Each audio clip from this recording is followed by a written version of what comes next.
Itu adalah gambar satu individu orangutan Sumatera bernama si Pesek dan anaknya yang tengah beraktivitas di habitat asli mereka di hutan Taman Nasional Gunung Leuser di seksi wilayah 5 Bahorok. Si Pesek merupakan korban konflik yang berhasil diselamatkan dan kini dia telah bebas, bahkan berkembang biak di habitat aslinya di alam liar. Nasib si Pesek lebih beruntung dibandingkan satwa arboreal lainnya. Di Provinsi Sumatera Utara dalam kurun waktu 4 bulan terakhir, setidaknya ada 4 kasus perdagangan satwa liar dilindungi secara ilegal dan pemeliharaan tanpa izin. Berikut ulasannya. Pertama, kepemilikan satu individu orangutan Sumatera jenis kelamin jantan usia diperkirakan 7 hingga 8 tahun yang dimiliki secara ilegal oleh Bupati Langkat nonaktif terbit rencana perangin-angin.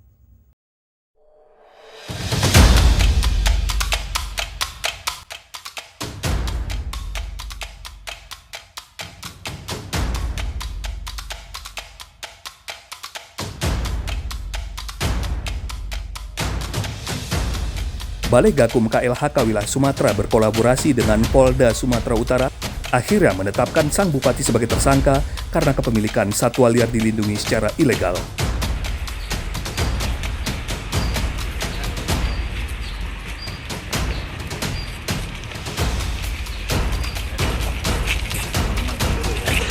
Ya, siap.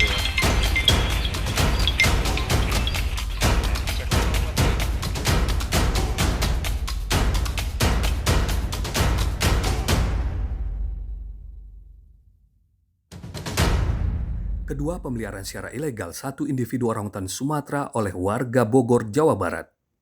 Pelaku tidak diproses hukum sama sekali.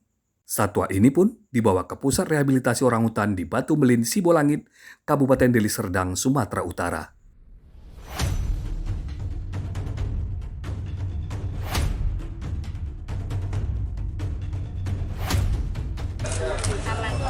Asalnya dari mana?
Saat diwawancarai di Bandara Kuala Namu, petugas BKSDA Jawa Barat mengaku mereka hanya melakukan pembinaan karena pemelihara secara ilegal itu menyerahkannya secara sukarela ketika petugas datang mengambil satu bayi individu orangutan Sumatera berjenis kelamin jantan tersebut.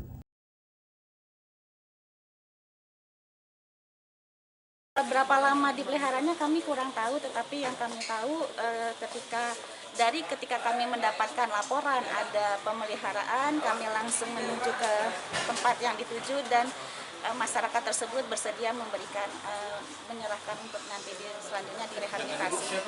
Dengan Ibu Lana, Kepala Bidang KSDA Wilayah 1 Bogor. Bu, di sana dia di kandang judi atau dari koleksi keluarga atau koleksi kebun binatang? Yang bersangkutan mengatakan boleh menerima dari hibah dari Allah. Ada penelusuran tidak dengan melihara itu? Jadi kami mengambil opsi pembinaan. Ketika yang bersangkutan bersedia menyerahkan, maka kami tidak menjadikan itu sebagai kasus kasus ilegal, karena yang bersangkutan mengatakan menerima. Apakah yang memberikan ke dia apakah juga dikejar atau dilaporkan ke Gakum misalnya? Tidak. Come on, let's go.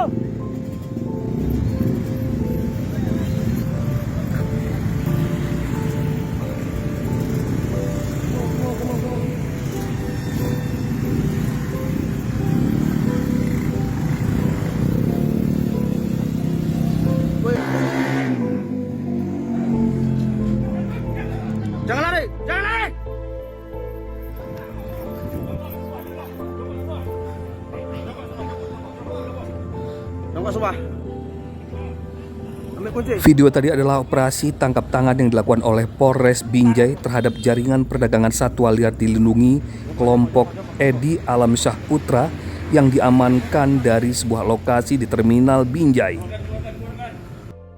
Dalam operasi tangkap tangan ini, satu individu orangutan Sumatera berhasil diamankan dari para pelaku. Ketika dilakukan pemeriksaan secara intensif, ternyata 2 diantaranya merupakan anggota TNI aktif dari jajaran Kodam 1 Bukit Barisan. Kasus ini sendiri sudah digelar di Pengadilan Negeri Kota Binjai, Sumatera Utara, dan terdakwa Edi Alam Syah Putra dijatuhi hukuman penjara selama 8 bulan, denda 100 juta rupiah, subsidiar 2 bulan kurungan. Transaksi perdagangan satwa dilindungi ini dikendalikan oleh seorang narapidana di Pekanbaru, Riau, yang dipenjara karena menyelundupkan seekor singa dari Afrika ke Indonesia. Pengakuan terdakwa Edi, satu individu orangutan Sumatera itu dibeli dari seorang pelaku lain bernama Thomas. Sayang, hingga sekarang Thomas belum diproses hukum oleh penyidik kepolisian. Padahal, ada satu bukti video Thomas meletakkan orangutan Sumatera itu di Terminal Binjai untuk diserahkan kepada pemesan utamanya, yaitu Zainal, warga negara Malaysia. Nih, pokoknya ini gede kan, barang di situ, biar nggak nampak orang kali, biar aman. Ini terminal kereta api, oke?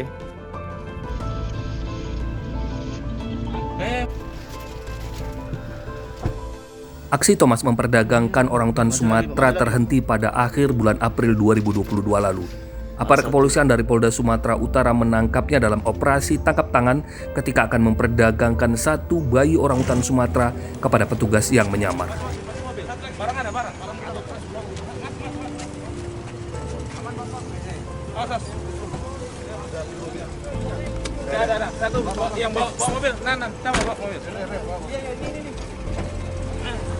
Thomas diamankan bersama 4 komplotannya. Namun sayang, semuanya dilepaskan dan hanya dijadikan saksi untuk kasus ini, sedangkan Thomas ditetapkan sebagai tersangka. Namun, tetap saja, Thomas tidak dipenjara, dia ditangguhkan dan masih tetap bebas berkeliaran di luar sana. Subdit Tipiter di Treskrim Sus Polda Sumatera Utara berdasarkan informasi masyarakat yang diterima terkait dengan adanya dugaan jual beli orang utan Sumatera atau yang disebut dengan bahasa ininya Pongo abeli, ya, Pongo abeli. Jadi dari informasi itu kemudian Subdit Tipiter melakukan penyelidikan dan berhasil mengungkap serta menangkap 5 orang pelaku yang menjual belikan dan 1 barang bukti orang utan jenis Pongo abeli ini yang rencananya mau dijual seharga 23 juta rupiah 1 ekornya. Kebetulan dalam proses pengungkapan itu penyidik menemukan 1 orang utan yang hendak mereka jual belikan. Tangkal ya? Enggak, ini stasiunnya.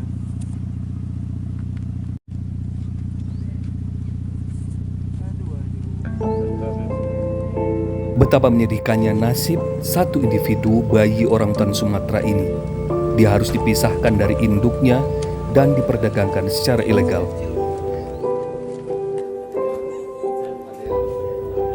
Thomas memiliki jaringan pemburu di lapangan, dan dia bukan pemain baru dalam kasus ini. Sayang, sampai sekarang Thomas belum pernah diproses hukum akibat perbuatannya ini.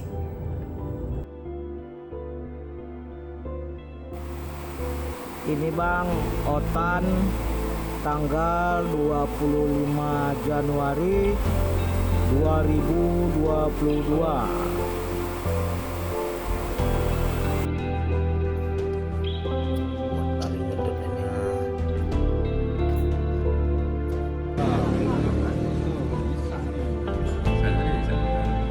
Urusan dia lah itu. Urusan kita belum kelar ya kan, urusan orang. Iyalah. Kita perlu ini. Iya. Ini jelas. Itu pula mau kita kerjain, nggak kerjaan kita lah pula. Tapi kalau kasih 50 juta kerjaan.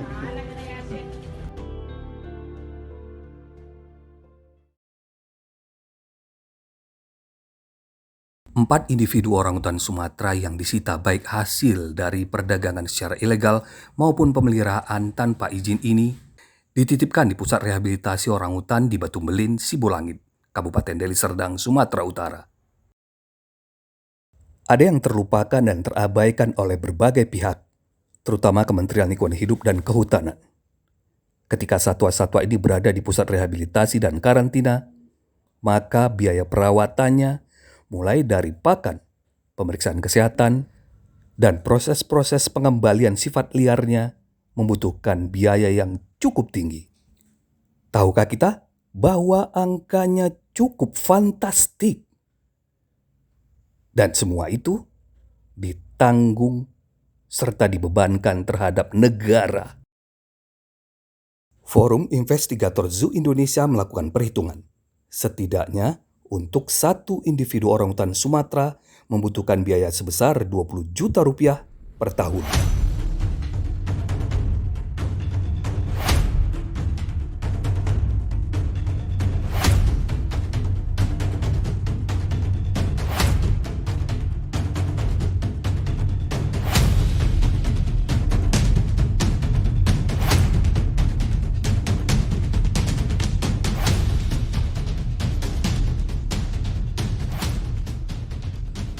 Abdi Sugesti, Forum Investigator Zoo Indonesia menyatakan penegak hukum masih hanya terfokus pada pemidanaan pelaku saja, tanpa memikirkan bagaimana biaya perawatan harus dibebankan terhadap para pelaku.